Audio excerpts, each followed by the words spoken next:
and the Cleveland Clinic. I'm Chris Wallace of Fox News, and I welcome you to the first of the 2020 presidential debates between President Donald J. Trump and former Vice President Joe Biden. This debate is sponsored by the Commission on Presidential Debates. The commission has designed the format, 6 roughly 15-minute segments, with 2-minute answers from each candidate to the first question, then open discussion for the rest of each segment. Both campaigns have agreed to these rules. For the record, I decided the topics and the questions in each topic. I can assure you, none of the questions has been shared with the commission or the two candidates. This debate is being conducted under health and safety protocols designed by the Cleveland Clinic, which is serving as the health security advisor to the commission for all 4 debates. As a precaution, both campaigns have agreed the candidates will not shake hands at the beginning of tonight's debate.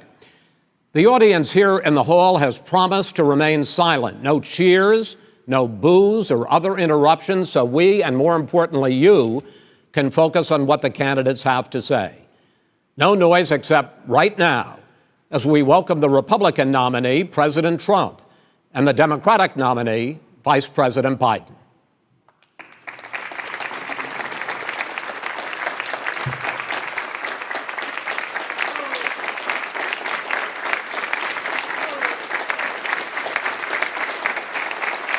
How you doing, man? How are you? I'm well.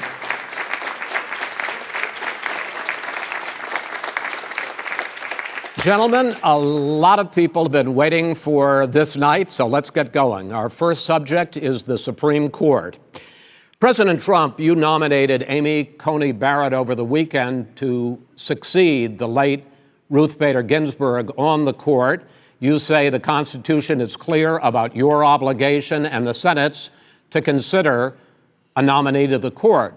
Vice President Biden, you say that this is an effort by the president and Republicans to jam through an appointment and what you call an abuse of power. My first question to both of you tonight: why are you right in the argument you make and your opponent wrong? And where do you think a Justice Barrett would take the court? President Trump, in this first segment, you go first, 2 minutes. Thank you very much, Chris. I will tell you very simply, we won the election. Elections have consequences. We have the Senate, we have the White House, and we have a phenomenal nominee, respected by all, top academic, good in every way, In fact, some of her biggest endorsers are very liberal people from Notre Dame and other places. So I think she's going to be fantastic. We have plenty of time. Even if we did it after the election itself. I have a lot of time after the election, as you know. So I think that she will be outstanding. She's going to be as good as anybody that has served on that court. We really feel that. We have a professor at Notre Dame, highly respected by all, said she's the single greatest student he's ever had. He's been a professor for a long time at a great school. And we won the election, and therefore we have the right to choose her. And very few people knowingly would say otherwise. And by the way, the Democrats, they wouldn't even think about not doing it. If they had, the only difference is they'd try and do it faster. There's no way they would give it up. They had Merrick Garland, but the problem is they didn't have the election, so they were stopped. And probably that would happen in reverse also. Definitely would happen in reverse. So we won the election, and we have the right to do it, Chris. President Trump, thank you. Same question to you, Vice President Biden. You have 2 minutes. Well, first of all, thank you for doing this, and looking forward to this, Mr. President. Thank you, Joe. The American people have a right to have a say in who the Supreme Court nominee is, and that say occurs when they vote for United States senators and when they vote for the President of the United States. They're not going to get that chance now because we're in the middle of an election already. The election has already started. Tens of thousands of people have already voted. And so the thing that should happen is we should wait. We should wait and see what the outcome of this election is, because that's the only way the American people get to express their view is by who they elect as president and who they elect as vice president. Now, what's at stake here is the president's made it clear he wants to get rid of the Affordable Care Act. He's been running on that, he ran on that, and he has been governing on that. He's in the Supreme Court right now trying to get rid of the Affordable Care Act, which will strip 20 million people from having insurance, health insurance now, if it goes into court. And the justice, and I have nothing, I'm not opposed to the justice. She seems like a very fine person. But she's written before she went on the bench, which is her right, that she thinks that the Affordable Care Act is not constitutional. The other thing that's on the court, and if it's struck down, what happens? Women's rights are fundamentally changed. Once again, a woman could be pay more money because she has a pre-existing condition of pregnancy. They were able to charge a woman more for the same exact procedure a man gets. And that ended when we, in fact, passed the Affordable Care Act. And there's 100 million people who have pre-existing conditions, and they'll be taken away as well. Those pre-existing conditions, the insurance companies are going to love this. And so it's just not appropriate to do this before this election. If he wins the election and the Senate is Democrat or Republican, then he goes forward. If not, we should wait until February. All right. There aren't 100 million people with pre-existing conditions. As far as the say is concerned, the people already had their say. Okay, Justice Ginsburg said very powerfully, very strongly, at some point, 10 years ago or so, she said a president and the Senate is elected for a period of time, but a president's elected for 4 years. We're not elected for 3 years. I'm not elected for 3 years. So we have the Senate, we have a president. He's elected to the next during election. that period of time, we have an opening. I'm not elected for 3 years. I'm elected for 4 years. And the 100 million people, Joe, the 100 million people is totally wrong. I don't know where you got that number.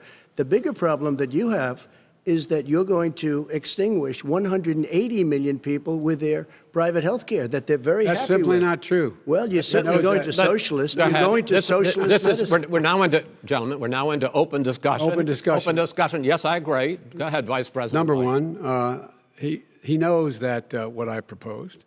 What I proposed is that we expand Obamacare and we increase it. We do not wipe any. And one of the big debates we had with 23 of my colleagues trying to win the nomination that I won were saying that Biden wanted to allow people to have private insurance still.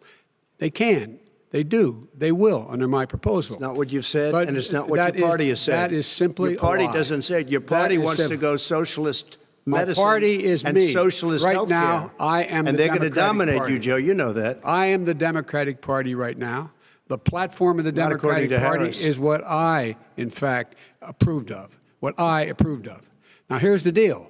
The deal is that it's going to wipe out pre-existing conditions. And by the way, the 200,000 people that have died on his watch, how many of those have survived?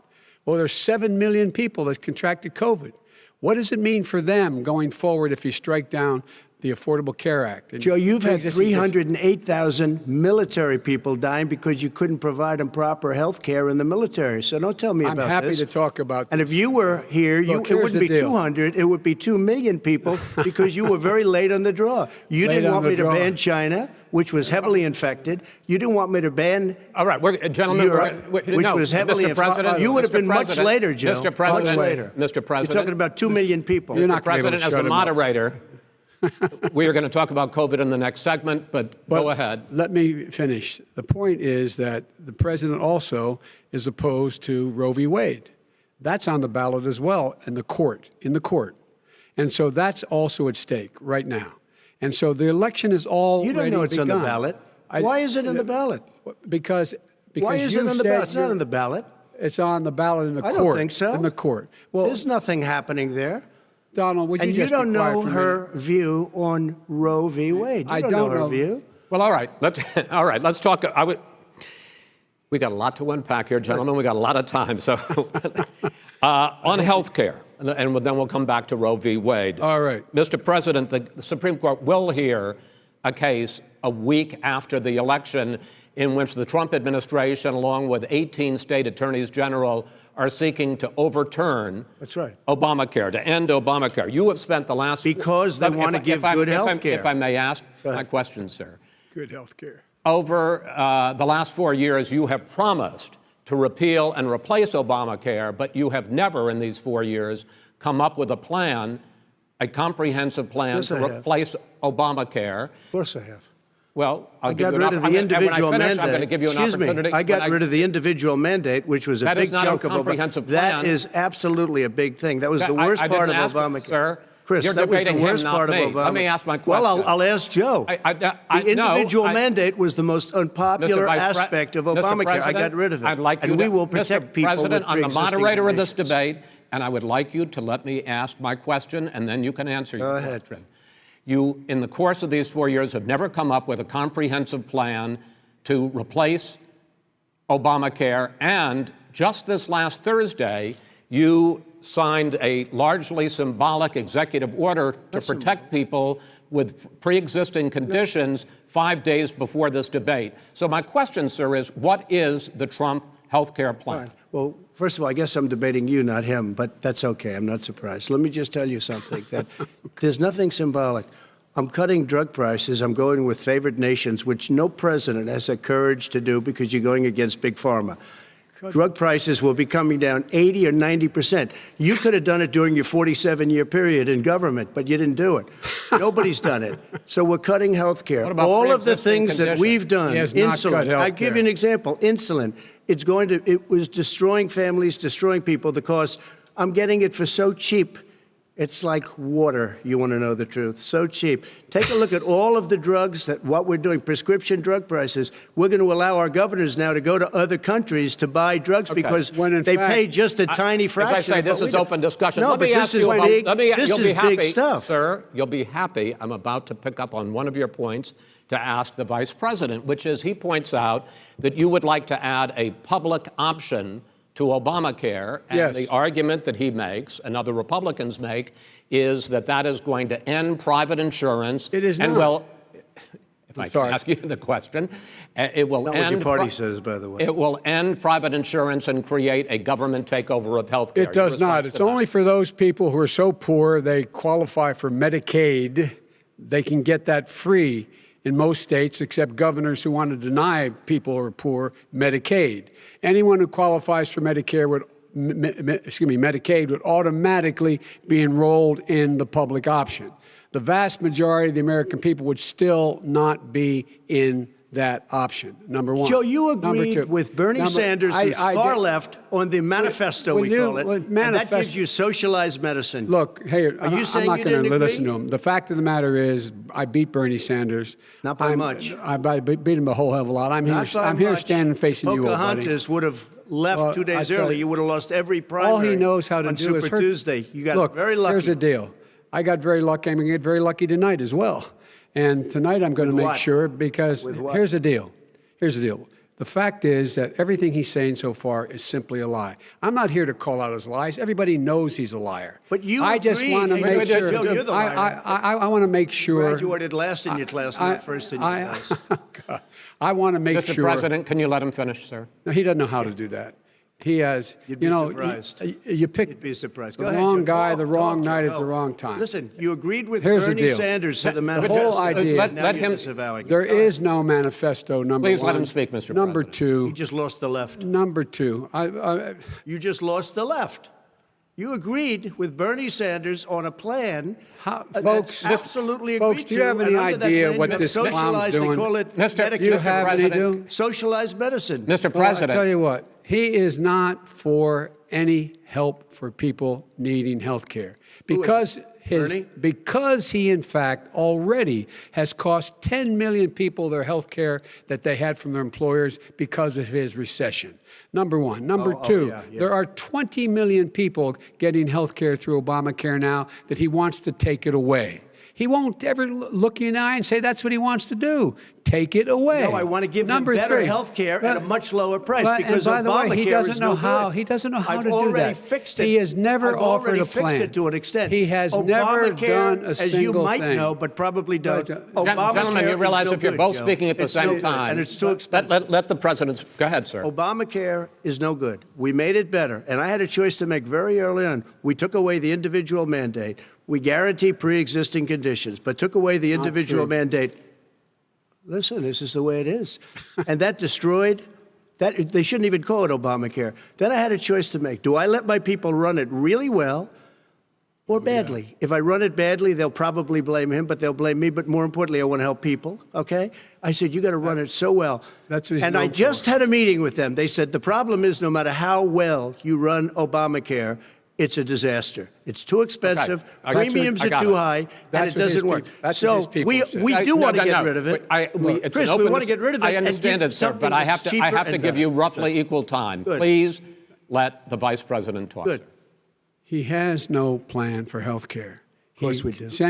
Please. He sends out wishful thinking. He has executive orders that have no power. He hasn't lowered drug costs for anybody. He's been promising a health care plan since he got elected. He has none, like almost everything else he talks about. He does not have a plan. He doesn't have a plan. And the fact is, this man doesn't know what he's talking about. All right. He's I have one final question for you, Sure. Mr. Vice President. If Senate Republicans, we were talking originally about the Supreme Court here, if Senate Republicans go ahead and confirm Justice Barrett, there has been talk about ending the filibuster or even packing the court, adding to the 9 justices there. You call this a distraction by the president, but in fact, it wasn't brought up by the president. It was brought up by some of your Democratic colleagues in the Congress. So my question to you is, you have refused in the past to talk about it.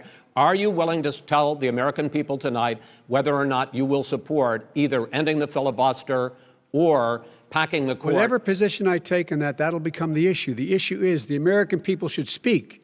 You should go out and vote. You're in voting now. Vote and let your senators know how strongly you feel. Vote now. Are you going to pack the Make court? sure you, in fact, let people know He doesn't want you're to a answer the senator. question. I'm not going to answer the question Why wouldn't you answer that because question? the question You want to put a lot of new Supreme Court justices, radical left. Will you shut up, man? Listen, who is on your list, Joe? This Who's is on your so list? Right, gentlemen, I think this we've is ended so this. unprecedented. He's going to pack the court. We have not going to give a list. We have ended this segment. We're going to move on to the second segment. That was really a productive segment, wasn't it? Keep yapping, man. The people understand, Joe. They sure 47 years you've done nothing. They understand. All right. The second subject is COVID-19, which is an awfully serious subject, so let's try to be serious about it. We have had more than 7 million cases of coronavirus in the United States, and more than 200,000 people have died. Even after we produce a vaccine, experts say that it could be months or even years before we come back to anything approaching normal. My question for both of you is, based on what you have said and done so far and what you have said you would do starting in 2021, why should the American people trust you more than your opponent to deal with this public health crisis going forward? In this case, the question goes to you first, sir. 2 minutes uninterrupted. Good luck. 200,000 dead. As you said, over 7 million infected in the United States. We, in fact, have 4% of the world's population, 20% of the deaths. 40,000 people a day are contracting COVID. In addition to that, about between 750 and 1,000 people a day are dying. When he was presented with that number, he said, it is what it is. Well, it is what it is because you are who you are. That's why it is. The president has no plan. He hasn't laid out anything. He knew all the way back in February how serious this crisis was. He knew it was a deadly disease. What did he do? He's on tape as acknowledging he knew it. He said he didn't tell us or give people a warning of it because he didn't want to panic the American people. You don't panic. He panicked. In addition to that, what did he do? He went in and we were insisting that the Chinese, the people we had on the ground in China should be able to go to Wuhan and determine for themselves how dangerous this was. He did not even ask Xi to do that. He told us what a great job Xi was doing. He said we owe him a debt of gratitude for being so transparent with us. And what did he do then? He then did nothing. He waited and waited and waited. He still doesn't have a plan. Wrong. I laid out Sir, back in March exactly so what we wrong. should be doing. And I laid out again in July what we should be doing. We should be providing all the protective gear possible. We should be providing the money the House has passed in order to be able to go out and get people the help they need to keep their businesses open schools. It costs a lot of money. You should get out of your bunker and get out of the sand trap and get in your golf course and go in the Oval Office and bring together the Democrats and Republicans and fund what needs to be done now to save lives. So if we would have listened to you... You have 2 minutes, sir. If we would have listened to you, the country would have been left wide open. Millions of people would have died, not 200,000, and one person is too much. It's China's fault. It should have never happened. They stopped it from going in, but it was China's fault. And by the way, when you talk about numbers, you don't know how many people died in China. You don't know how many people died in Russia. You don't know how many people died in India. They don't exactly give you a straight count, just so you understand. But if you look at what we've done, I closed it, and you said he's xenophobic. He's a racist, and he's xenophobic because you didn't think I should have closed our country. Wait a minute. It says 2 minutes. You didn't think we should have closed our country because you thought it was terrible. You wouldn't have closed it for another 2 months. By my doing it early, in fact, Dr. Fauci said, President Trump saved thousands of lives. Many of you Democrat governors said, President Trump did a phenomenal job. We worked with the governor. Oh, really? Go take a look. The governors said I did a phenomenal job. Most of them said that. In fact, people that would not be necessarily on my side said that. President Trump did a phenomenal job. We did. We got the gowns. We got the masks. We made the ventilators. You wouldn't have made ventilators. And now we're weeks away from a vaccine. We're doing therapeutics already. Fewer people are dying when they get sick. Far fewer people are dying. We've done a great job. The only thing I haven't done a good job, and that's because of the fake news. No matter what you say to them, they give you bad press on it. It's just fake news. They give you good press. They give me bad press because that's the way it is, unfortunately. But let me just tell you something. I don't care. I've gotten used to it. But I'll tell you, Joe, you could never have done the job that we did. You don't have it in your blood. You could have never done that job. I know how to do the job. I know how to get the job done. Well, you didn't do very well in swine flu. H1N1, you were a disaster. Your own chief of staff said you were a disaster. 14,000 people died, not 200,000. There was no economic recession. Sir, you made a there was no recession. You made a point. Let him answer it. And there was we didn't shut down the economy. This is his economy he's shut down. The reason it's shut down is because, look, you folks at home, how many of you got up this morning and had an empty chair at the kitchen table because someone died of COVID? How many of you were in a situation where you lost your mom or dad and you couldn't even speak to them? You had a nurse holding a phone up so you could, in fact, say goodbye. You would have lost far more people. Far more people. And, you would have been and by the way, late. his own CDC director says we could lose as many as another 200,000 people between now and the end of the year. And he held up. He said, if we just wear a mask, we can save half those numbers. Just a mask. And by the way, in terms of the whole notion of a vaccine, we're for a vaccine, but I don't trust him at all, nor do you. I know you don't. What we trust is a scientist. You don't trust Dr. Johnson Fauci. Johnson, Pfizer? Okay, by the way, gentlemen, let me move on to questions about the future, because you both have touched on two of the questions I'm going to ask. Focusing on the future first, President Trump, you have repeatedly either contradicted or been at odds with some of your government's own top scientists. The week before last, the head of the Centers for Disease Control, Dr. Redfield, said it would be summer before the vaccine would become generally available to the public. You said that he was confused and mistaken. Those were your two words. Yeah. But Dr. Slaoui, the head of your Operation Warp Speed, has said exactly the same thing. Are they both wrong? Well, I've spoken to the companies, and we can have it a lot sooner. It's a very political thing because people like this would rather make it political than save lives. God. It is a very political thing. I've spoken to Pfizer. I've spoken to all of the people that you have to speak to. We have great Moderna, Johnson & Johnson, and others. They can go faster than that by a lot. Become very political because the left, or I don't know if I call them left, I don't know what I call them. So you're suggesting that the head of your Operation Warp Speed, Dr. Slaoui? I disagree with him. Yeah, no, I disagree with both of them. And he didn't say that. He said it could be there, but it could also be much sooner. I had him in my office 2 days ago. He talked about the summer, sir, before it's generally available. Just like he said it's a possibility that we'll have the answer before November 1st. It could also be after that. When it's generally available. Well, we're going to deliver it right away. We have the military all set up. Logistically, they're all set up. We have our military that delivers soldiers, and they can do 200,000 a day. They're going to be delivering the vaccine. This is the same man it's who all told set you up. by Easter this would be gone away. by the warm weather, it'd be gone. Miraculous, like a miracle. And by the way, maybe you could inject some bleach in your arm, and that would take care of it. This is the same man. That was said sarcastically, and you know that. That was said sarcastically. And so here's the deal. This man is talking about a vaccine. Every serious company is talking about maybe having a vaccine done by the end of the year. But the distribution of that vaccine will not occur until sometime beginning or the middle of next year to get it out, if we get the vaccine. And pray God we will.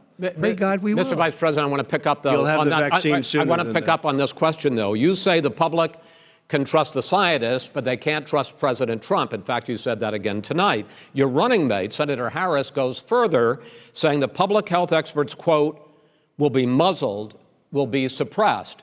Given the fact that polls already show that people are concerned about the vaccine and are reluctant to take it, are you and your running mate, Senator Harris, contributing to that fear? No more than the question you just asked him. You pointed out. He puts pressure and disagrees with his own scientists. But you're saying Everybody you can't, or knows. Senator And Harris is saying you can't trust the scientists. No, you can trust the scientists. She didn't say that. You can't trust She said the public health Did say experts, that. quote, will be muzzled, will be suppressed. Well, that's what he's going to try to do. But there's millions of scientists, there's thousands of scientists out there, like here at this great hospital, that don't work for him. Their job doesn't depend on him. That's not, they're the people, and by the way. I spoke to the scientists that are in charge. By the way. They will have the vaccine very soon. Let him finish. Do you believe for a moment what he's telling you in light of all the lies he's told you about the whole issue relating to COVID? He still hasn't even acknowledged that he knew this was happening, knew how dangerous it was going to be back in February, and he didn't even tell you. He's on record as saying it. He panicked or he just looked at the stock market, one of the two, because guess what? A lot of people died, and a lot more are going to die unless he gets a lot smarter, a lot quicker. So, Mr. President? Did you use the word smart? So you said you went to Delaware State, but you forgot the name of your college. You didn't go to Delaware State. You graduated either the lowest or almost the lowest in your class. Don't ever use the word smart with me. Don't ever use that word. Oh, give me a break. Because you know what? There's nothing smart about you, Joe. 47 years, you've done nothing. Let's have this debate. And if you would have had, let me just tell you something, Joe. No, if you would have had the charge of what I was put through, I had to close the greatest economy in the history of our country. And by the way, now it's being built again. You see, and it's We're going going to get up to the fast. economy in the next segment, sir. Okay.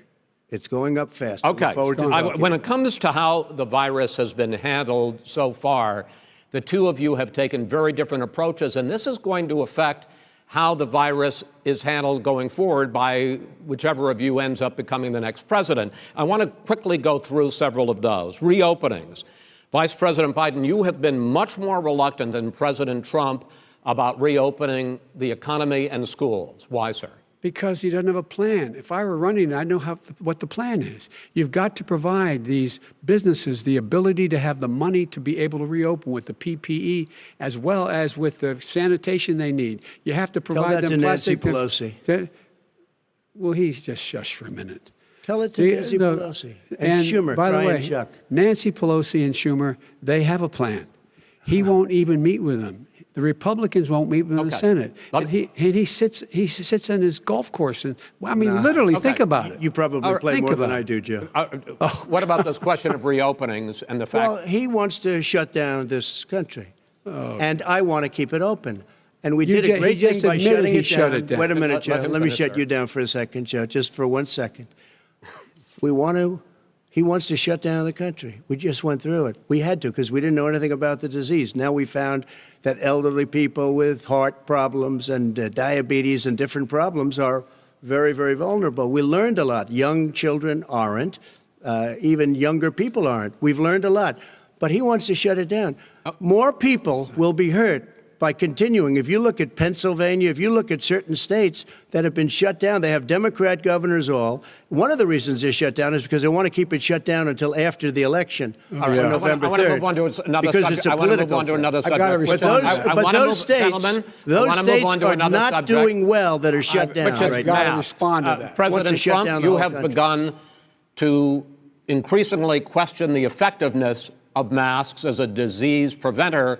And in fact, recently you have cited the issue of waiters touching their masks and touching plates. Are you questioning No, I think the masks efficacy are okay. of You have to masks? understand, if you look, I mean, I have a mask right here. I put a mask on, when I think I need it. Tonight, as an example, everybody's had a test, and you've had social distancing and all of the things that you have to. But I Just wear like your masks rallies. when needed. When needed, I wear masks. Okay, let me ask. I don't wear masks like him. Every time you see him, he's got a mask. He could be speaking 200 feet away from it. He shows up with the biggest mask I've ever seen. I will say this. Vice President Biden, go ahead, sir. Look, the way to open businesses is give them the wherewithal to be able to open. We provided money. The Congress. But I was asking you, sir, about masks. Well, masks make a big difference. His own head of the CDC said if we just wore masks between now, everybody wore masks in social distance between now and January, we'd probably save up to 100,000 lives. It matters. And they've also said the opposite. They've also said no serious person said the opposite. They've no also said, well, look serious at I wanna Dr. ask you- Fauci. Dr. Fauci said the He opposite. did not I say want to the ask you, we got He a said little very bit more than a strongly, minute left in this masks segment. are not good. Then he changed his mind. He said masks are good. I I'm wanna okay ask- with masks. I I'm want to not ask you fighting both masks. about one last subject, because your different approaches has even affected the way that you have campaigned. President Trump, you're holding large rallies with crowds packed together, thousands of people. Outside. Outside, yes, sir, agreed. Vice President Biden, you are holding much smaller events with Because nobody will show up. people with. Well, it's true. Nobody shows up to his rallies. All right. In any case, why you holding the big rallies? Why you not? You go first, sir. Because people want to hear what I have to say. I mean, But are you I've not done worried a great about it job spreading as a disease? president, and I'll have 35,000 people show up at airports. We use airports. Are you and not worried hangars, about and we the have a disease lot of issues, people. sir? Well, so far we have had no problem whatsoever. It's outside. That's a big difference, according to the experts. And we do them outside. We have tremendous crowds, as you see. I mean, and literally on 24 hours' notice. And Joe does the circles and has 3 people someplace. Okay. By the way, did you see Go ahead, sir. one of the last big rallies he had? And a reporter came up to him to ask him a question. He said, no, stand back. Put on your mask. Put on a mask. Have you been tested? I'm way far away from those other people. That's what he said. I can't. I'm going to be okay. He's not worried about you. He's not worried about the people out there breathing in one another. We've had no negative cheek to effect. jowl. No negative effect. We've Come had on. no negative effect. And we've had 35,000, 40,000 All right. people want at to any of these rallies. Just Yes. quickly finish up, because I want to move on to our next. Yes, I would. He's been totally irresponsible the way in which he has handled the social distancing and people wearing masks, basically encouraged them not to. All right. He's a fool on this. If you could get the crowds, you would have done the same thing. But you can't. Nobody cares. Gentlemen, can we move on to the Nobody cares. Gentlemen, can we move on to the economy? Yes. The economy is, I think it's fair to say, recovering faster than expected from the shutdown. Much faster. In the second quarter, the unemployment rate fell to 8.4% last month. The Federal Reserve says the hit to growth, which is going to be there, is not going to be nearly as big as they had expected. President Trump, you say we are in a V-shaped recovery. Vice President Biden, you say it's more of a K-shape. What difference does that mean to the American people in terms of the economy? President Trump, in this segment, you go first. So we built the greatest economy in history. We closed it down because of the China plague. When the plague came in, we closed it down, which was very hard psychologically to do. He didn't think we should close it down, and he was wrong. And again, 2 million people would be dead now instead of still 204,000 people is too much. One person is too much. Should have never happened from China. But what happened is we closed it down, and now we're reopening, and we're doing record business. We had 10.4 million people in a 4-month period that we've put back into the workforce. That's a record the likes of which nobody's ever seen before. And he wants to close down he will shut it down again. He will destroy this country. You know, a lot of people, between drugs and alcohol and depression, when you start shutting it down, you take a look at what's happening at some of your Democrat-run states where they have these tough shutdowns. And I'm telling you, it's because they don't want to open it. One of them came out last week. You saw that. Oh, we're going to open up on November 9th. Why November 9th? Because it's after the election. They think they're hurting us by keeping them closed. They're hurting people. People know what to do. They can social distance. They can wash their hands. They can wear masks. They can do whatever they want. But they got to open these states up. When you look at North Carolina, when you look, and these governors are under siege, Pennsylvania, Michigan, and a couple of others. You got to open these states up. It's not fair. You're talking about almost it's like being in prison. And you look at what's going on with divorce, look at what's going on with alcoholism and drugs. It's a very, very sad thing. And he'll close down the whole country. This guy will close down the whole country and destroy our country. Our country is coming back incredibly well, setting records as it does it. We don't need somebody to come in and say, let's shut it down. All right. Your 2 minutes, sir. We're now moved to you. As I said, posing the question, the president says it's a V-shaped recovery. You say it's a K-shaped recovery. What's the difference? The difference is millionaires and billionaires like him in the middle of the COVID crisis have done very well. Billionaires have made another $300 billion because of his profligate tax proposal, and he only focused on the market. But you folks at home, you folks living in Scranton and Claymont and all the small towns and working class towns in America, how well are you doing? This guy paid a total of $750 in taxes. Sir, wait, no, sir, it's just wrong statement. Yeah, I understand. You've agreed to the 2 minutes, so please let him have it. Do I get my time back? The fact is that he has, in fact, worked on this in a way that he's going to be the first president of the United States to leave office having fewer jobs in his administration than when he became president. Fewer jobs than when he became president. First one in American history. Secondly, the people who have lost their jobs are those people who have been on the front lines, those people who have been saving our lives, those people who have been out there dying, people who've been putting themselves in the way to make sure that we could all try to make it. And the idea that he is insisting that we go forward and open when you have almost half the states in America with a significant increase in COVID deaths and COVID cases in the United States of America. And he wants to open it up more. Why does he want to open it up? Why doesn't he take care of the American? You can't fix the economy until you fix the COVID crisis. And he has no intention of doing anything about making it better for you all at home in terms of your health and your safety. Schools, why aren't schools open? Because it costs a lot of money to open them safely. You know, they were going to give, his administration was going to give the teachers and school students masks. And then they decided, no, couldn't do that because it's not a national emergency. Not a national emergency. They've done nothing to help small businesses. Nothing. They're closing. 1 in 6 is now gone. He ought to get on the job and take care of the needs of the American people so we can open safely. All right. Your time is up, sir. Well, we're going to get to... I have to respond to that. Well, you both had 2 minutes, sir. Excuse me, he made a statement. So did you. People want their schools open. They don't want to be shut down. They don't want their state shut down. They want their restaurants. I look at New York. It's so sad what's happening in New York. It's almost like a ghost town. And I'm not sure it can ever recover what they've done in New York. People want their places open. They want to get back to their lives. They'll be careful, but they want their schools open. I'm the one that brought back football. By the way, I brought back Big Ten football. It was me, and I'm very happy to do it. And people of Ohio are very proud of me. And you know how I found out? When he took Gentlemen, a phony we're going to ad. get to your economic plans going forward in a moment. But first, Mr. President, as you well know, there's a new report that in 2016, the year you were elected president, and 2017, your first year as president, that you paid $750 a year in federal income tax each of those years. I know that you pay a lot of other taxes, but I'm asking you the specific question. Is it true that you paid $750 in federal income taxes each of those 2 years? I paid millions of dollars in taxes, millions of dollars of income tax. And let me just tell you, there was a story in one of the papers. Show us your tax I paid $38 million 1 year. I paid $27 million Show us your tax 1 year. returns. I went... you'll see it as soon as it's finished. You'll see it. You know, if you want to go to the Board of Elections. There's a 118-page or so report that says everything I have, every bank I have, I'm totally under-leveraged because the assets are extremely good, and I built a great company. I'm asking you a specific question, which is... But let me tell you... I understand all of that. I understand all of that. No, Mr. President. Go ahead. I'm asking you a question.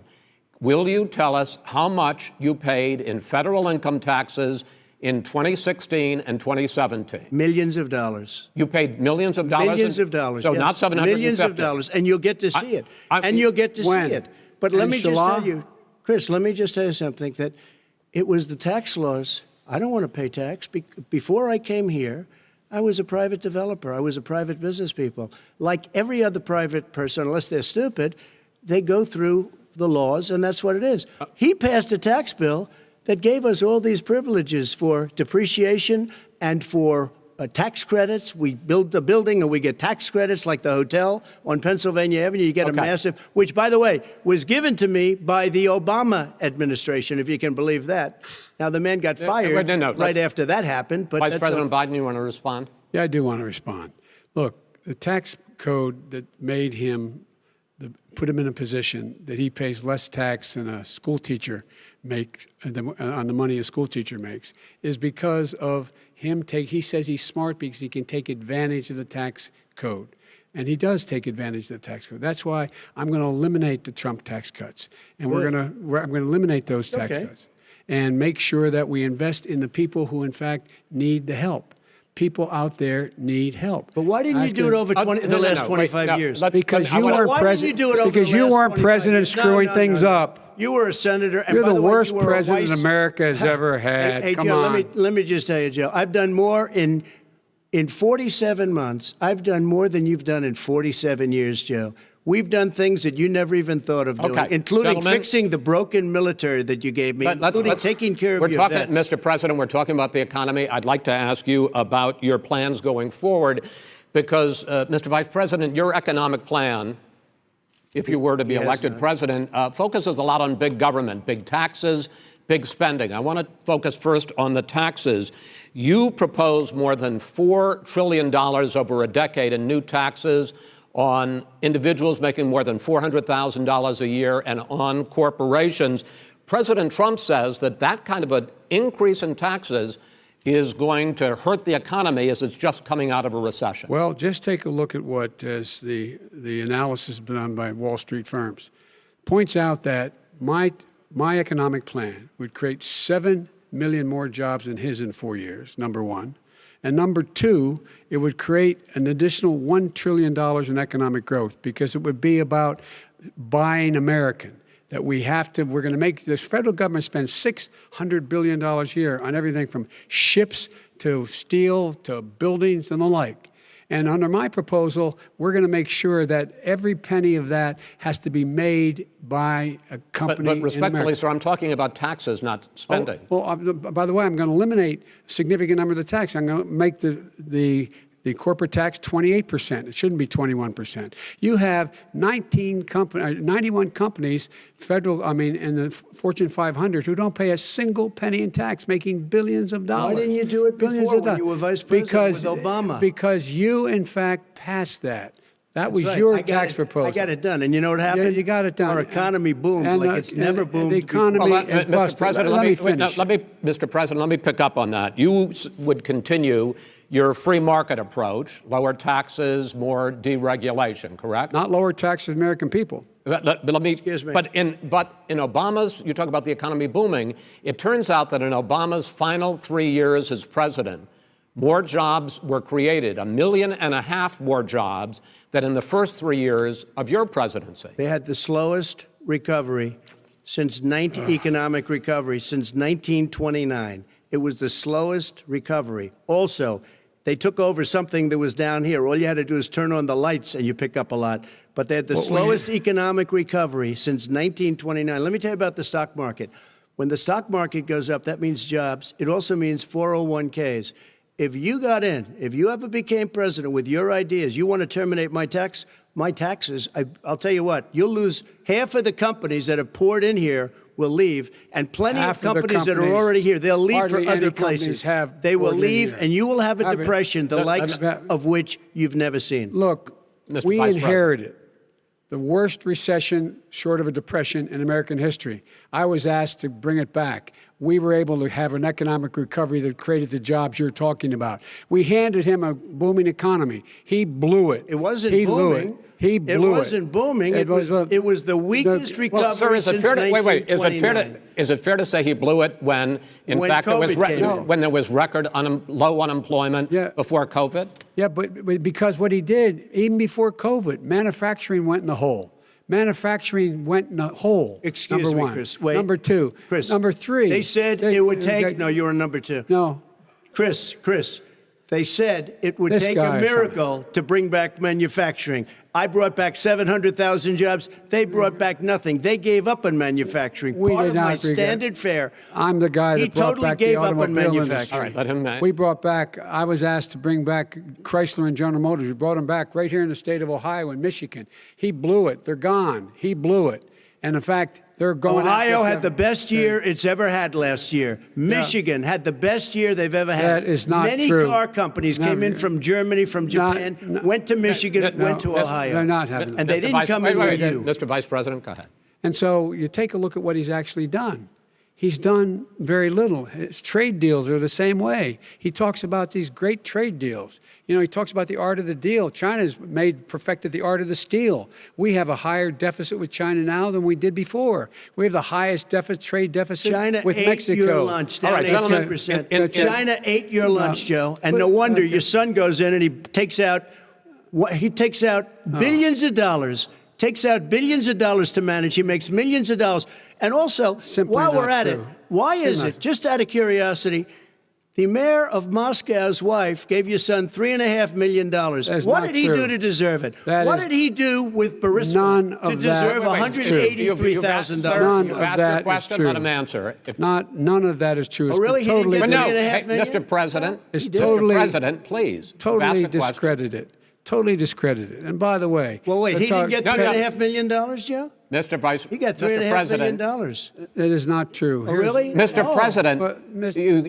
it's an open discussion, please. Now, It's a fact. Well, It you is have not a raised an fact. issue. Let the It's been Vice totally President answer. discredited. Did There was a Burisma pay him report. $183,000 a month with no experience in energy? Mr. Look, President, no job. My son did nothing wrong at Burisma. I think he and did. Mr. the only President, guy that let did him something- answer. He doesn't want to let me answer because he knows I have the truth. His position has been totally, thoroughly discredited. By who? And The media? By everybody. Well, by the By the media, media, by our because they refuse to allies, by talk the about it World because they're Bank, embarrassed. by everyone has discredited. Matter of fact, even the people President, who please stop. testified under oath. So let me under ask you oath, this, under- Joe. under No, oath. go ahead, Mr. I'm listening to Even you. the people under. He got $3.5 million from testified- Moscow. He testified under oath in his administration, said, I did my job and I did it very well. Oh, I really? did it I'd like to know honorably. who they are. Well, I'll give you the list I'll of the fire people who them. testified. No, go ahead, sir. Sure, you've already fired most of them because they did Some a good because job. some people don't do well, a good here's job. With you, Go they ahead. say- You get here's the wait a deal. minute. You get the final word, Mr. Well, it's hard to get any word in with this clown. Excuse me, this. Hey, this let me just person. tell you, No. I'm Mr. President. I'm $3.5 Mr. million, President. Joe. That is simply Why did not he true. deserve $3.5 million It from did- Moscow? Look, here's the deal. We want to talk about families and ethics. I don't want to do that.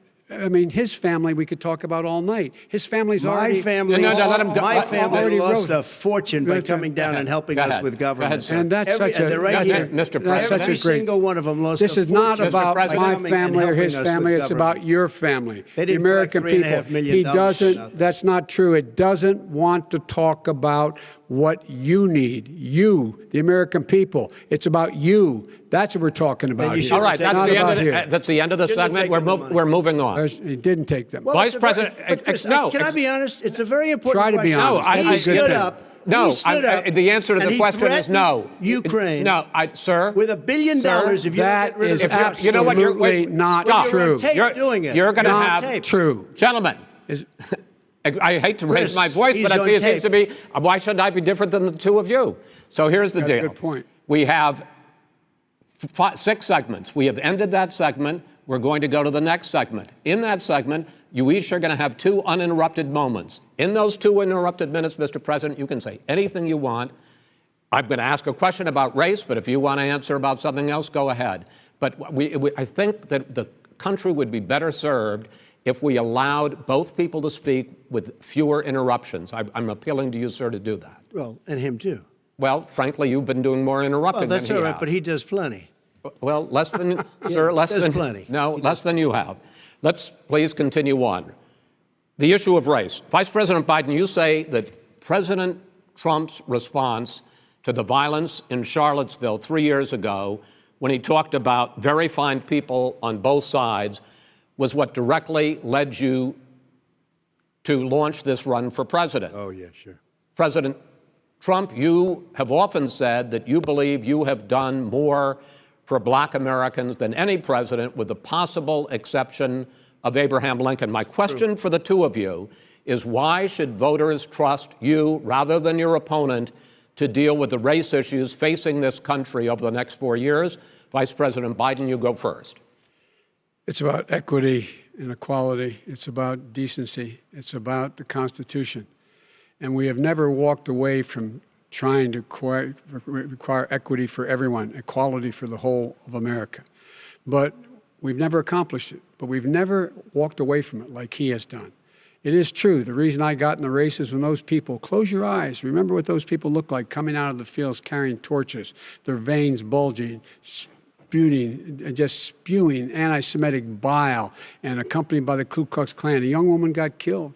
And they asked the president what he thought. He said there were very fine people on both sides. No president has ever said anything like that. It is whose now, 2 minutes, sir. Second point I'd make to you is that when Floyd was killed, when Mr. Floyd was killed, there was a peaceful protest in front of the White House. What did he do? He came out of his bunker, had the military use tear gas on him so he could walk across to a church and hold up a Bible. And then what happened after that? The bishop of that very church said that it was a disgrace. The general who was with him said all he ever wants to do is divide people, not unite people at all. This is a president who has used everything as a dog whistle to try to generate racist hatred, racist division. This is a man who, in fact, you talk about helping African Americans. 1 in 1,000 African Americans has been killed because of the coronavirus. And if he doesn't do something quickly, by the end of the year, 1 in 500 will have been killed. 1 in 500 African Americans. This man is the savior of African Americans. This man cares at all. This man's done virtually nothing. Look, the fact is that you have to look at what he talks about. You have to look at what he did. And what he did has been disastrous for the African-American community. So, President Trump, you have 2 minutes. Why should Americans trust you over your opponent to deal with racism? he did a crime bill, 1994, where you call them super predators, African Americans, the super predators, and they've never forgotten it. They've never forgotten it, Joe. No, sir, it's his 2 minutes. So you did that, and they call you a super predator, and I'm letting people out of jail now that you have treated the African American population community, you have treated the black community about as bad as anybody in this country. You did the and that's why, if you look at the polls, I'm doing better than any Republican has done in a long time, because they saw what you did. You call them super predators, and you've called them worse than that, because you look back at your testimony over the years, you've called them a lot worse than that. As far as the church is concerned, and as far as the generals are concerned, we just got the support of 250 military leaders and generals, total support. Law enforcement, almost every law enforcement group in the United States. I have Florida, I have Texas, I have Ohio, I have Portland. The sheriff just came out today and he said, I support President Trump. I don't think you have any law enforcement. You can't even say the word law enforcement, because if you say those words, you're going to lose all of your radical left supporters. And why aren't you saying those words, Joe? Why don't you say the words law enforcement? Because you know what? If they called us in Portland, we would put out that fire in a half an hour, but they won't do it because they're run by radical left Democrats. If you look at Chicago, if you look at any place you want to look, Seattle, they heard we were coming in the following day, and they put up their hands, and we got back Seattle. Minneapolis, we got it back, Joe, because we believe in law and order, but you don't. The top 10 cities and just about the top 40 cities are run by Democrats and, in many cases, radical left. And they've got you wrapped around their finger, Joe, to a point where you don't want to say anything about law and order. And I'll tell you what, the people of this country want and demand law and order, and you're afraid to even say it. All right. I want to return to the question of race. Vice President Biden, after the grand jury in the Breonna Taylor case decided not to charge any of the police with homicide, you said it raises the question, quote, whether justice could be equally applied in America. Do you believe that there is a separate but unequal system of justice for blacks in this country? Yes, there is. There's systemic injustice in this country, in education and work and in law enforcement and the way in which it's enforced. But look, the vast majority of police officers are good, decent, honorable men and women. They risk their lives every day to take care of us. But there are some bad apples. And when they occur, when they find them, they have to be sorted out. They have to be held accountable. They have to be held accountable. And what I'm going to do as President of the United States is call together an entire group of people at the White House, well, everything from the civil rights groups to the police officers, to the police chiefs, and we're going to work this out. We're going to work this out so we change the way in which we have more transparency in when these things happen. These cops aren't happy to see what happened to George Floyd. These cops aren't happy to see what happened to Breonna Taylor. Most don't like it. But we have to have a system where people are held accountable. And by the way, violence in response is never appropriate. Never appropriate. Peaceful protest is. Violence is never appropriate. All right. What is peaceful protest? When they run through the middle of a town and burn down your stores and kill people all over the place, that and you is say not peaceful protest? President Trump, No, it's I'm not not, asking. but you say it is. President Trump, I'd like to continue with the issue of race. Please. I promise we're going to get to the issue of law and order in a moment. Fine. This month, your administration directed federal agencies to end racial sensitivity training that addresses white privilege or critical race theory. Why did you decide to do that, to end racial sensitivity training? And do you believe that there is systemic racism in this country, sir? I ended it because it's racist. I ended it because a lot of people were complaining that they were asked to do things that were absolutely insane, that it was a radical revolution that was taking place in our military, in our schools, all over the place, and you know it, and so does everybody else. And he would know. What is radical about racial sensitivity training, sir? If you were a certain person, you had no status in life. It was sort of a reversal. And if you look at the people, we were paying people hundreds of thousands of dollars to teach very bad ideas and, frankly, very sick ideas. And really, they were teaching people to hate our country. And I'm not going to do that. I'm not going to allow that to happen. We have to go back to the core values of this country. They were teaching people that our country is a horrible place, it's a racist place, and they were teaching people to hate our country. And I'm not going to allow that to happen. Vice President Biden? Nobody's doing that. He's the racist. You just don't know. Here's the deal. I know a lot more about this than he does. Let him finish. The fact is that there is racial insensitivity. People have to be made aware of what other people feel like, what insults them, what is demeaning to them. It's important that people know they don't want to. Many people don't want to hurt other people's feelings, but it makes a big difference. It makes a gigantic difference in the way a child is able to grow up and have a sense of self-esteem.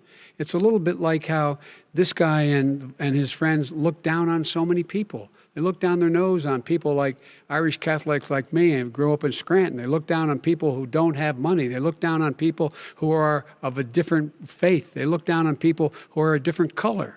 In fact, we're all Americans. The only way we're going to bring this country together is bring everybody together. There's nothing we cannot do if we do it together. We can take this on and we can defeat racism in America. President Trump, sir. During the Obama-Biden administration, there was tremendous division. There was hatred. You look at Ferguson, you go to many places. Look at Oakland. Look what happened in Oakland. Look what happened in Baltimore. Look what happened.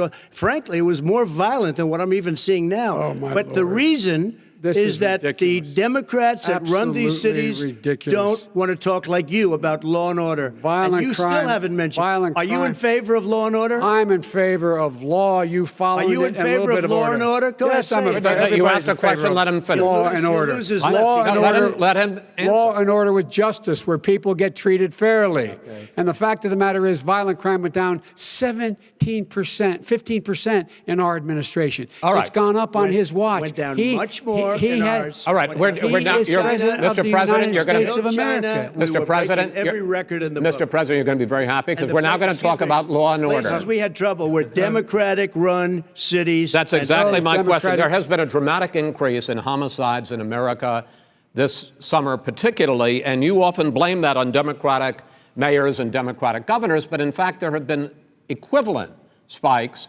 in Republican-led cities like Tulsa and Fort Worth. So the question is this really a party issue? I think it's a party issue. You can bring in a couple of examples, but if you look at Chicago, what's going on in Chicago, where 53 people were shot and 8 died, shot. If you look at New York, where it's going up like nobody's ever seen anything, the numbers are going up 100, 150, 200%.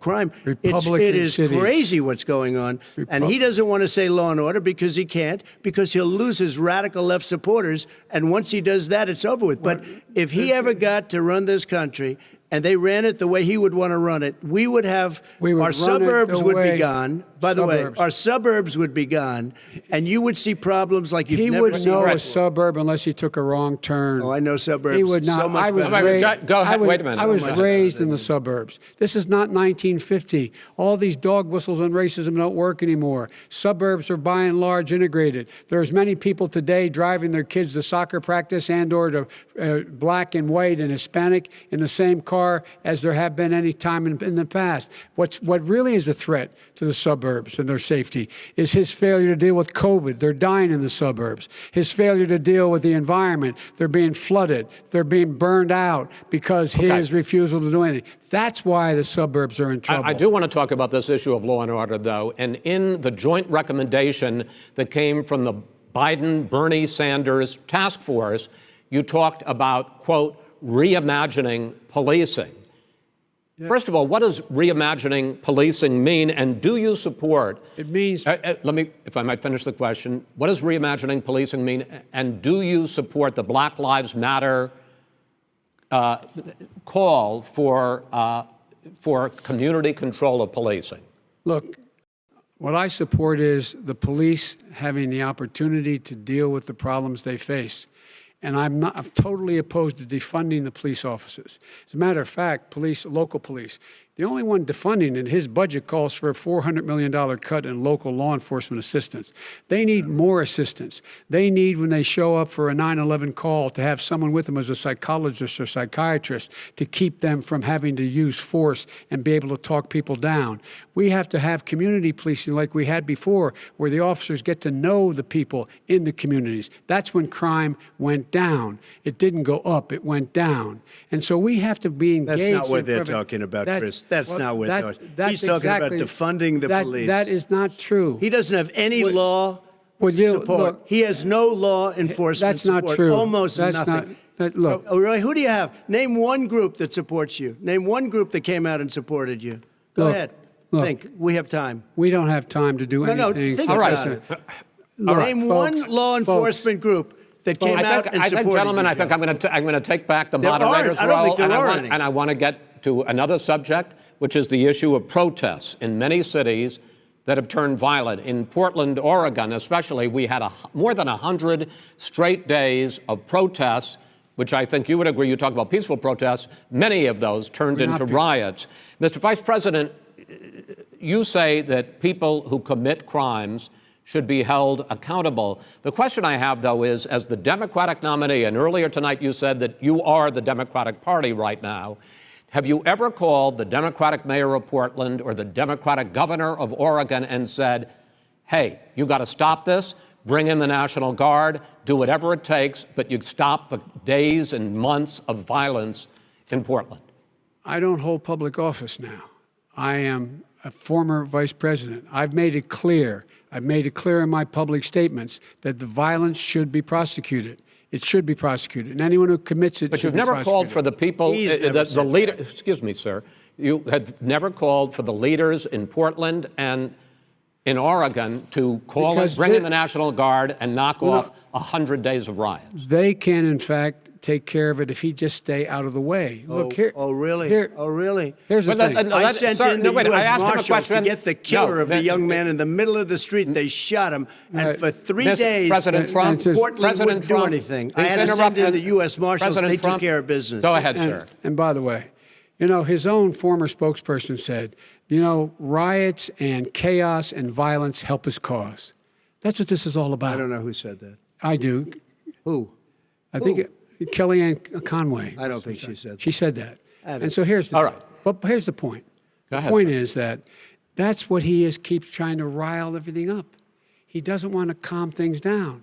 Instead of going in and talking to people and saying, let's get everybody together, figure out how to deal with this. What's he do? He just pours gasoline in the fire constantly, And every single solitary time. Okay, and to end this, button up this segment, I'm going to give you a minute to answer, sir. You have repeatedly criticized. I have to answer his statement. No, you have His repeatedly. statement. Wait, you have just 1 No, second. you've been talking He back made and a forth. statement. I'm asking you. I would love to end it. Sir. I would love to end it, and You know, we if would you want to very switch seats. We would very quickly. We could do that, but I'd I'm send in I'm- the National Guard. It would be over. There'd be no problem. Okay, but they good. don't want to accept the National Guard. You have repeatedly criticized the vice president for not specifically calling out Antifa and other left-wing That's right. extremist groups. But are you willing tonight to condemn white supremacists and militia groups and to say that they need to stand down and not add to the violence in a number of these cities, as we saw in Kenosha and as we've seen in Portland? Sure, Are you I'm willing prepared to do specifically that, but do it? Well, I go would ahead, say, sir. I would say almost everything I see is from the left wing, not from the right wing. So what are you saying? I'm willing to do anything. I want to see Well, peace. then do it, sir. Say it. Do it. Say it. Do you want to call him?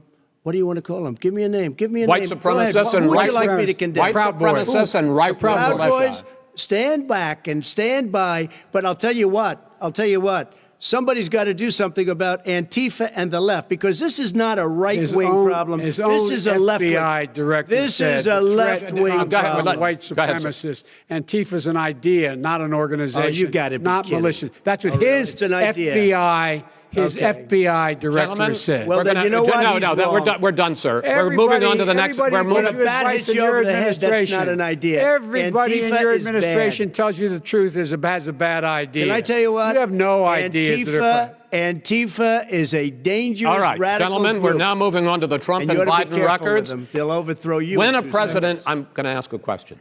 When the president seeks a second term, it is generally a referendum on his record. But Vice President Biden, you like to quote one of your dad's sayings, which is, don't compare me to the almighty, compare me to the alternative. And in this case, sir, you are the alternative. Looking at both of your records, I'm going to ask each of you, why should voters elect you president over your opponent? In this segment, President Trump, you go first, 2 minutes.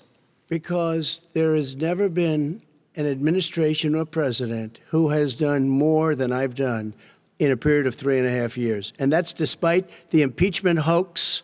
And you saw what happened today with Hillary Clinton, where it was a whole big con job. But despite going through all of these things, where I had to fight both flanks and behind me and above, there has never been an administration that's done what I've done. The greatest, before COVID came in, the greatest economy in history, lowest unemployment numbers. Everything was good. Everything was going. And by the way, there was unity going to happen. People were calling me for the first time in years. They were calling and they were saying, it's time maybe. And then what happened? We got hit, but now we're building it back up again. A rebuilding of the military, including Space Force and all of the other things. A fixing of the VA, which was a mess under him. 308,000 people died because they didn't have proper health care. It was a mess. And we now got a 91% approval rating at the VA, our vets. We take care of our vets. But we've rebuilt our military. The job that we've done, and I'll tell you something, some people say maybe the most important. By the end of the first term, I'll have approximately 300 federal judges and Court of Appeals judges, 300, and hopefully 3 great Supreme Court justices. That is a record, the likes of which very few people, and you know one of the reasons I'll have so many judges? Because President Obama and him left me 128 judges to fill. When you leave office, you don't leave any judges. That's like you just don't do that. They left 128 openings, and if I were a member of his party, because they have a little different philosophy, I'd say if you left us 128 openings, you can't be a good president, you can't be a good vice president. But I want to thank you because it gives us almost, it'll probably be above that number by the end of this term. 300 judges, it's a record. Looking at both your records, why should voters elect you president as opposed to President Trump? You have 2 minutes uninterrupted. Under this president, we become weaker, sicker, poorer, more divided, and more violent. When I was vice president, We inherited a recession. I was asked to fix it. I did. We left him a booming economy, and he caused the recession. With regard to being weaker, the fact is that I've gone head-to-head with Putin and made it clear to him we're not going to take any of his stuff. He's Putin's puppy. He still refuses to even say anything to Putin about the bounty on the heads of American soldiers. Your son got $3.5 million. And by the way, my son... Wait a minute. Mr. President, your campaign agreed to both sides would get 2-minute answers uninterrupted. Well, your side agreed to it, and why don't you observe what your campaign agreed to as a ground rule, okay, sir? He never keeps his word. Because Can you add No, I'm not asking. That was a rhetorical question. Can you Go add ahead, back sir. 30 seconds? Yeah, Because- yes, okay. you may have. All right. Go ahead. So, thirdly, we're poor. The billionaires have gotten much more wealthy by a tune of over $300 to $400 billion more just since COVID. You in the home, you got less. You're in more trouble than you were before. In terms of being more violent, when we were in office, there were 15% less violence in America than there is today. He's president of the United States. It's on his watch. And with regard to more divided, the nation can't stay divided. We can't be this way. And speaking of my son, the way you talk about the military, the way you talk about them being losers and being and just being suckers. My son was in Iraq. He spent a year there. He got the Bronze Star. He got the Conspicuous Service Medal. He was not a loser. He was a patriot, and the people left behind there were heroes. Really? And I resent. Are you talking like about hell. Hunter? Are you talking about Hunter? I'm talking about my son, Beau Biden. You're talking about. I don't know Beau. I know Hunter. Yeah, Hunter you know got Beau. Hunter got thrown out of the military. He was thrown out, dishonorably discharged. That's not true. He for wasn't dishonorably. cocaine use. And he didn't have a job until you became vice president. Once you None became of that vice is president, true. he made a fortune in Ukraine, in China, in Moscow, That is simply and various not other places. true. He My made a son, fortune. My son, and he didn't have a job. My son, like a lot of people we know at home, had a drug problem. He's overtaken it. He's fixed it. He's worked on it, and I'm proud of him. But why was he proud of given my tens son. of millions All of right. dollars? But he wasn't given All right. tens of millions He was of given dollars. That tens is of totally, millions of that's dollars. been totally President Trump, discredited. we've already been through. Totally discredited. We've already been through this. I think the American people would rather hear about more substantial So do I. subjects. Well, you know, as the moderator, sir, I'm going to make a judgment call here. Gets $3.5 million from the mayor of Moscow. Let's talk That is about. not I think true. it's a terrible That thing. report is totally Why did he get discredited. it? I Mitt think, Romney on that committee said it wasn't worth taxpayers' money, that report. It was written for political reasons. You know, I'd like to talk about climate change. So would I. Okay. The forest fires in the West are raging now. They have burned millions of acres. They have displaced hundreds of thousands of people. When state officials there blame the fires on climate change, Mr. President, you said, I don't think the science knows. Over your 4 years, you have pulled the U.S. out of the Paris Climate Accord. You have rolled back a number of Obama environmental records. What do you believe about the science of climate change? And what will you do in the next 4 years to confront it? I want crystal clean water and air. I want beautiful, clean air. We have now the lowest carbon. If you look at our numbers right now, we are doing phenomenally. But I haven't destroyed our businesses. Our businesses aren't put out of commission. If you look at the Paris Accord, it was a disaster from our standpoint. And people are actually very happy about what's going on because our businesses are doing well. As far as the fires are concerned, you need forest management in addition to everything else. The forest floors are loaded up with trees, dead trees that are years old, and they're like tinder, and leaves and everything else. You drop a cigarette in there, the whole forest burns down. You've got to have forest management. What do you You've got to have cuts. What do you believe about the science of climate change, sir? I believe that we have to do everything we can to have immaculate air, immaculate water, and do whatever else we can that's good. You know, we're planting 1 billion trees, the Billion Tree Project, and it's very exciting You believe for a lot of people. that human pollution, greenhouse gas emissions contributes to the global warming of this I think planet? a lot of things do, but I think to an extent, yes. I think to an extent, yes. But I also think we have to do better management of our forests. Every year, I get the call, California's burning. California's burning. If that was cleaned, if that were if you had forest management, good forest management, you wouldn't be getting those calls. You know, in Europe, they live their forest cities. They're called forest cities. They maintain their forests. They manage their forests. I was with the head of a major country. It's a forest city. He said, sir, we have trees that are far more, they ignite much easier than California. There shouldn't be that problem. I spoke with the governor about it. I'm getting along very well with the governor. But I said, you know, at some point, you can't every year have hundreds of thousands of acres of land just burned to the ground. But, sir, that's burning down because of a lack of management. But, sir, if you believe in the science of climate change, why have you rolled back the Obama Clean Power Plan, which limited carbon emissions in power plants? Why have you relaxed? Because it was driving energy prices through the sky. Why have you relaxed fuel economy standards that are going to create more pollution from cars and trucks? Well, not really, because what's happening is the car is much less expensive and it's a much safer car, and you're talking about a tiny difference. And then what would happen, because of the cost of the car, you would have at least double and triple the number of cars purchased. We have the old slugs out there that are 10, 12 years old. If you did that, the car would be safer. It would be much cheaper by $3,500. In the case of California, they've simply ignored No, but you would take a lot of cars rollback off the market because people would be able to afford a car. Now, and by the way, we're going to see how that turns out. But a lot of people agree with me, many people.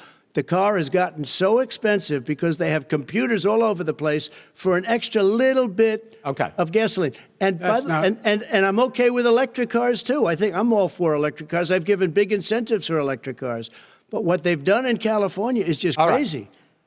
Vice President Biden, I'd like you to respond to the president's climate change record, but I also want to ask you about a concern. You proposed $2 trillion in green jobs. You talk about new limits, not abolishing, but new limits on fracking, ending the use of fossil fuels to generate electricity by 2035, and zero net emission of greenhouse gases by 2050. The president says a lot of these things would tank the economy and cost millions of jobs. He's absolutely wrong, number one. Number two, if in fact, during our administration, the Recovery Act, I was in charge, able to bring down the cost of renewable energy to cheaper than or as cheap as coal and gas and oil. Nobody's going to build another coal-fired plant in America. No one's going to build another oil-fired plant in America. They're going to move to renewable energy, number one. Number two, we're going to make sure that we are able to take the federal fleet and turn it into a fleet that's run on their electric vehicles. Making sure that we can do that, we're going to put 500,000 charging stations in all of the highways that we're going to be building in the future. We're going to build an economy that, in fact, is going to provide for the ability of us to take 4 million buildings and make sure that they, in fact, are weatherized in a way that, in fact, they'll emit significantly less gas and oil because the heat will not be going out. There's so many things that we can do now to create thousands and thousands of jobs. We can get to net zero in terms of energy production by 2035. Not only not costing people jobs, creating millions of good paying jobs, not $15 an hour, but prevailing wage, by having a new infrastructure that, in fact, is green. And the first thing I will do, I will rejoin the Paris Accord. I will join the Paris Accord because with us out of it, look what's happening. It's all falling apart. And talk about someone who has no relationship with foreign policy. Brazil, the rainforests of Brazil are being torn down, are being ripped down. More carbon is absorbed in that rainforest than every bit of carbon that's emitted in the United States. Instead of doing something about that, I would be gathering up and making sure we had the countries of the world coming up with $20 billion and say, here's $20 billion. Stop tearing down the forest. And if you don't, then you're going to have significant economic consequences. What about the argument that President Trump basically says that you have to balance environmental interests and economic interests, and he's drawn his line? Well, he hadn't drawn a line. He still, for example, he wants to make sure that methane's not a problem. You can now emit more methane without it being a problem. Methane. This is a guy who says that you don't have to have mileage standards for automobiles that exist now. This is a guy who says that, well, the fact that it's all true. And here's the deal. He's talking about the Green New Deal, and it's not $2 billion or $20 billion, as you said. It's $100 trillion. I'm talking about where they want to rip down buildings go for a minute and then you can go. and rebuild the building. No, it's the that is dumbest, not- most that ridiculous. is not where the case. airplanes are out of Wait a minute, sir. business, That's where two-car systems are out, where they Not want to true. take out the cows too. Not That's true. not true either, right? Not this is true. this is a 100 Simply, trillion. look, That's more money than that our is- country could make in that is 100 simply years if we're not going by the case. All right, let me destroy our because I country. actually wait a minute, sir. I actually have studied your plan, and it includes upgrading 4 million buildings, weatherizing 2 million homes over 4 years, building 1.5 million energy-efficient homes. So the question becomes: the president is saying, I think some people who support the president would say that sounds like it's going to cost a lot of money and hurt the economy. What it's going to do is going to create thousands and millions of jobs, $100 good-paying trillion. jobs. Let him finish, sir. He doesn't know how to do that. $100 They- billion.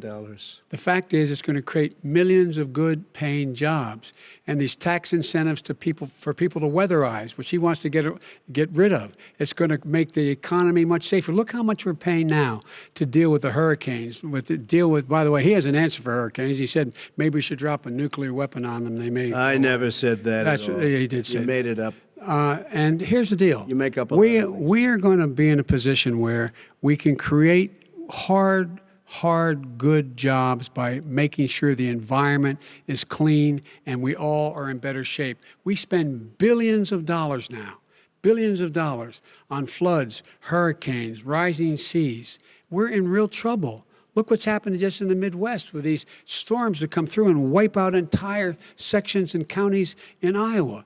They didn't happen before. They're because of global warming. We make up 15% of the world's problem. But the rest of the world, we've got to get them to come along. That's why we have to get back into the Paris Accord. All right, gentlemen. Wait a minute, Chris. So why didn't he do it for 47 years? You were vice president. Why didn't you get the world? China sends up real dirt into the air. Russia does. India does. They all do. We're supposed to be good. And by the way, he made a couple of statements. The Green New Deal is $100 trillion, That is not not $20 my billion. plan. That's the Green New you want to Deal rebuild every is building. not my plan. You want to All right, rebuild all right. every If he knew anything about, if he knew Gentlemen, He anything made a about, statement Gentlemen. about the military. He said I said something about the military. He and his friends made it up, and then they went with it. I never said it. Okay. That is What not he true. did Sir, is he you're done in said this segment. he called Mr. the military Vice President, stupid bastards. I and he did said not it on say tape. that. He said Mr. stupid Please, bastards. He not said sir, it. stop. I would never I say would that to play the it. Stop. military. Play it. Go ahead. You're Mr. on Vice tape. President answered his final question. The final question is, I can't remember which of all his rantings. You don't remember much. I'm having a little trouble myself, but and about the economy and about this question of what it's going to cost. The economy. I mean, the Green New Deal and the the- idea of what your the environmental Green New changes Deal- will do. The Green New Deal will pay for itself as we move forward. We're not going to build plants that, in fact, are great polluting plants. So do you We're going to support build the Green New Deal? Pardon me? Do you support? No, I don't support the Green New Deal. You don't? Oh, well, that's a You big let- statement. I that support means you the just Biden- lost the radical left. I Oh, support you the don't. Biden plan that I put forward. Okay. The Biden plan, which is different than what he calls the radical Green New Deal. All right, gentlemen, final segment, election integrity. As we meet tonight, millions of Americans are receiving mail-in ballots or going to vote early. How confident should we be that this will be a fair election, and what are you prepared to do over the next 5+ weeks, because it'll not only be to Election Day, but also counting some ballots, mail-in ballots after Election Day. What are you prepared to do to reassure the American people that the next president will be the legitimate winner of this election? In this final segment, Mr. Vice President, you go first. Prepared to let people vote. They should go to iwillvote.com, decide how they're going to vote, when they're going to vote, and what means by which they're going to vote. His own Homeland Security Director, and as well as the FBI Director, says there is no evidence at all that mail-in ballots are a source of being manipulated and cheating. They said that. The fact is that there are going to be millions of people because of COVID that are going to be voting by mail-in ballots, like he does, by the way. He sits behind the Resolute desk and sends his ballot to Florida, number one. Number two, we're going to make sure that those people who want to vote in person are able to vote because enough poll watchers are there to make sure they can socially distance. The polls are open on time, and the polls stay open until the votes are counted. And this is all about trying to dissuade people from voting because he's trying to scare people into thinking that it's not going to be legitimate. Show up and vote. You will determine the outcome of this election. Vote, vote, vote. If you're able to vote early in your state, vote early. If you're able to vote in person, vote in person. Vote whatever way is the best way for you, because he cannot stop you from being able to determine the outcome of this election. And in terms of whether or not when the votes are counted, and they're all counted, that will be accepted. If I win, that will be accepted. If I lose, that'll be accepted. But by the way, if in fact he says he's not sure what he's going to accept, well, let me tell you something. It doesn't matter, because if we get the votes, it's going to be all over. He's going to go. He can't stay in power. It won't happen. It won't happen. So vote. Just make sure you understand you have it in your control to determine what this country is going to look like the next 4 years. Is it going to change, or are you going to get 4 more years of these lies? Mr. President, 2 minutes. So when I listened to Joe talking about a transition, there's been no transition from when I won. I won that election. And if you look at crooked Hillary Clinton, if you look at all of the different people, there was no transition, because they came after me trying to do a coup. They came after me spying on my campaign. They started from the day I won, and even before I won, from the day I came down the escalator with our First Lady. They were a disaster. They were a disgrace to our country. And we've caught them. We've caught them all. We've got it all on tape. We've caught them all. And by the way, you gave the idea for the Logan Act against General Flynn. You better take a look at that, because we caught you in a sense. And President Obama was sitting in the office. He knew about it too. So don't tell me about a free transition. As far as the ballots are concerned, it's a disaster. A solicited ballot, okay, solicited is okay. You're soliciting, you're asking, they send it back, you send it back. I did that. If you have an unsolicited, they're sending millions of ballots all over the country. There's fraud. They found them in creeks. They found some with the name Trump, just happened to have the name Trump just the other day in a waste paper basket. They're being sent all over the place. They sent 2 in a Democrat area. They sent out 1,000 ballots. Everybody got 2 ballots.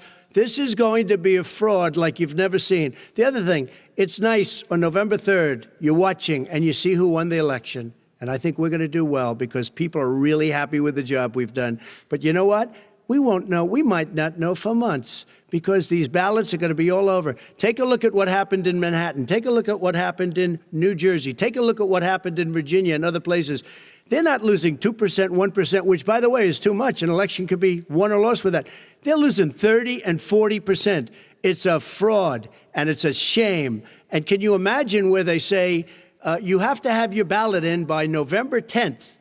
November 10th. That means that's 7 days after the election, in theory, should have been announced. Okay. We have major states with that, sir, all run by Democrats. 2 minutes is 2 minutes. All run by Democrats. It's President Trump, it's a rigged election. You're going to be able to continue. You have been charging for months that mail-in balloting is going to be a disaster. You say it's rigged, that it's going to lead to fraud. But in 2018, in the last midterm election, 31 million people voted mail-in voting. That was a quarter, more than a quarter of all the voters that year cast their ballots by mail. Now that millions of mail-in ballots have gone out, what are you going to do about it? And are you counting on the Supreme Court, including a Justice Barrett, to settle any dispute? Yeah, I think I'm counting on them to look at the ballots, definitely. I hope we don't need them in terms of the election itself. But for the ballots, I think so, because what's happening is incredible. I read today, where at least 1% of the ballots for 2016 were invalidated. They take them. We don't like them. We don't like them. But what they are you throw going them to do out about left it? There and are right. millions of ballots going out What right you now. do What is are you gonna go do? and vote. You do a solicited ballot, No, and that's okay, I know or your you go and complaint. vote. I'm asking you about the fact that millions of people You go and vote. You go and No, vote, but like what I'm they saying is, what are like you they gonna do used about to the in fact the that old. millions of people? You either do, Chris, a solicited ballot where you're sending it in, they're sending it back, and you're sending. They have mailmen with lots of it. Did you see what's going on? Take a look at West Virginia, mailmen selling the ballots. They're being sold. They're being dumped in rivers. This is a horrible thing for our country. This is not going to end well. There is no evidence this is of that. not going to end well. 5 states have had mail-in ballots for the last decade or more. 5, including 2 Republican states. And you don't have to solicit the ballot. It's sent to you. It's sent to your home. What they're saying is that it has to be a postmark by election day. If it doesn't get in till the 7th, 8th, 9th, it still should be counted. He's just afraid of counting the votes because he knows the outcome. You're wrong. I want to continue with you on this, Vice President Biden. Because Chris, he's so wrong when he makes a statement like that. Excuse me. Vice President Biden, the biggest problem, in fact, over the years with mail-in voting has not been fraud historically. It has been that sizable numbers, sometimes hundreds of thousands of ballots are thrown out because they have not been properly filled out or there is some other irregularity or they missed the deadline. So the question I have is, are you concerned that the Supreme Court with a Justice Barrett will settle any dispute? I am concerned that any court would settle this because here's the deal. When you get a ballot and you fill it out, you're supposed to have an affidavit. If you didn't know, you have someone say that this is me. You should be able to, if in fact you can verify that's you before the ballot is thrown out, that's sufficient to be able to count the ballot because someone made a mistake and not dotting the correct I. Who they voted for, testify, say who they voted for, say it's you. That is totally legitimate. All right. Excuse me, Chris, when you have 80 million ballots sent in and swamping the system, you know it can't be done. You know it can't. And already there's been fraud. Mail service delivers 185 million pieces of mail a day. In 8 states, we can keep talking. In 8 states, election workers are prohibited currently by law, 8 states, from even beginning to process ballots, even take them out of the envelopes and flatten them until Election Day. That means that it's likely, because there's going to be a huge increase in mail-in balloting, that we are not going to know on election night who the winner is, that it could be days, it could be weeks. Could be months. Until we find out who the new president is. So first for you, sir, finally for the vice president, I hope neither of you will interrupt the other.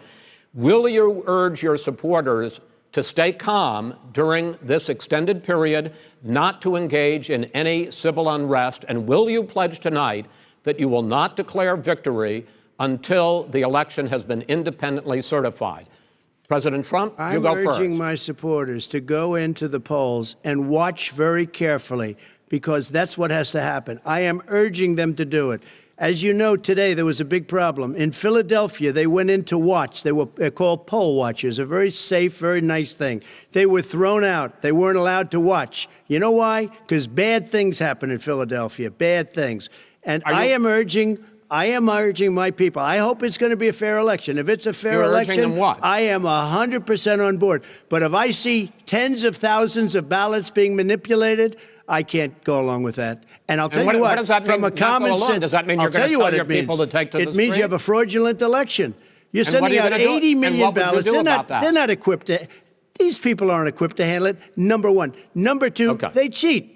They cheat. Hey, they found ballots in a waste paper basket 3 days ago, and they all had the name military ballots. They were military. They all had the name Trump on them. Vice President you think Biden, that's good? Vice President Biden, final question for you. Will you urge your supporters to stay calm while the vote is counted, and will you pledge not to declare victory until the election is independently certified? Yes, and here's the deal. We count the ballots, as you pointed out.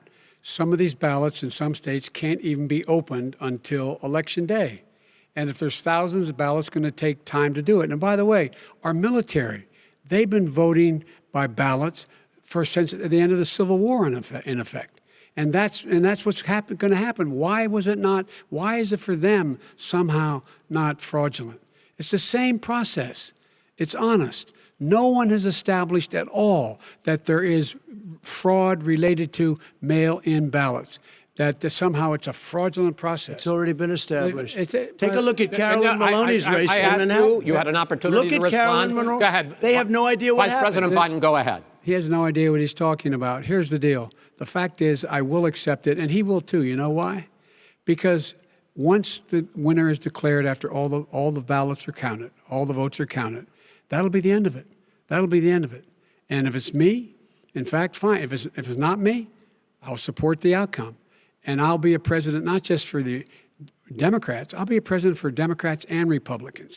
And this guy, I want to see an honest ballot count. Gentlemen, you say that's the end of it? This is the end of this debate? Honest ballot count. We're going to leave it there. Too. To be continued as in more debates as we go on. President Trump, Vice President Biden, it's been an interesting hour and a half. I want to thank you both for participating in the first of 3 debates that you have agreed to engage in. We want to thank Case Western Reserve University and the Cleveland Clinic for hosting this event. The next debate, sponsored by the Commission on Presidential Debates, will be 1 week from tomorrow, October 7th, at the University of Utah in Salt Lake City. The 2 vice presidential nominees, Vice President Mike Pence and Senator Kamala Harris, will debate at 9 p.m. Eastern that night. We hope you watch. Until then, thank you and good night.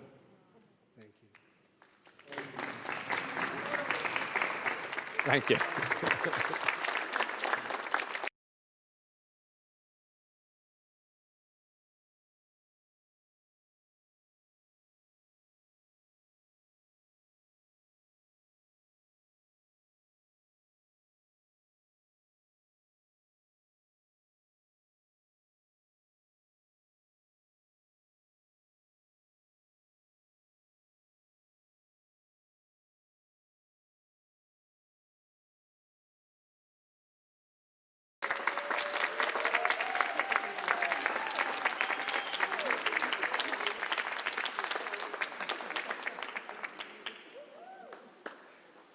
Trump, the greatest president of all time.